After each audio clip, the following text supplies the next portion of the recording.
I learned how to swim. I think the first time I ever was able to swim was in Sid Caesar's pool, Great Neck, Long Island. I must have been 4 or 5 years old. So I remember going over there and, and swimming in his pool, and he was always. It was interesting because he was the one. He was the genius. I mean, he was the one who I admired more than anybody. People always said that I reminded them more of Sid Caesar in the way I performed and the way I did my early, sketch comedy. I was in improv groups. I was in a group called the Session, which I created with Richard Dreyfuss and Larry Bishop and a few other people, friends. And then I eventually went on and I was in a group called the Committee, which was from San Francisco and had a group in Los Angeles.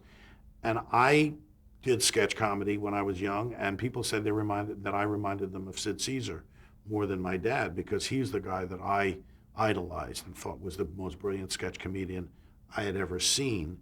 And it was interesting because they all viewed him that way. My dad and Mel Brooks and Larry Gelbart and Neil Simon, all of these brilliant, brilliant comedy geniuses all looked to Sid as the god. I mean, he was the guy who could do anything, and he was the most brilliant.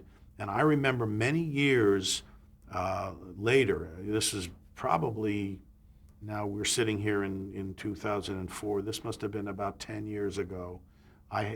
We had a party at my house, and we invited Mel Brooks and my dad and Sid Caesar and Larry Gelbart was there. I think Tom Hanks was there and Billy Crystal, and we showed some of the old tapes from the Show of Shows.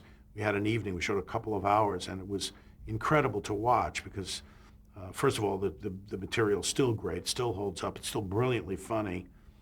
But then here you had all these incredibly accomplished people. My father and, like I say, Mel Brooks and Neil Simon, Larry Gelbart. These people have had enormous success in comedy, and yet when they were in this group of people, everybody deferred to Sid Caesar. Everybody was almost like falling back into their old patterns of how they behaved around Sid, and he was the god, and everybody kind of deferred to him. It was kind of interesting to see, and it reminded me of a time when I used to write for the Smothers Brothers show.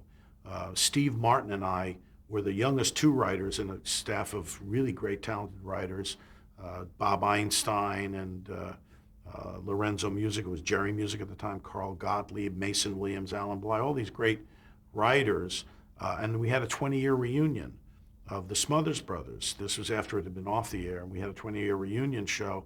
We all came back, and Steve Martin and I had kind of gone on to some, I'd done All in the Family, I directed some movies and stuff. Steve Martin would become a very big star. And yet, when we were all back in this grouping of people that we just kind of reverted back to what we were. I was like the schmucky kid, and I was getting coffee for people and being like a schlep like I was back then. So it's interesting how you're the way in which you view people that you've looked up to in your life, it doesn't change. Those things don't change. So I looked up to Sid Caesar. These people who are very accomplished looked up to him, and he was the god. He was the most brilliant, in my mind, the most brilliant sketch comedian that ever lived.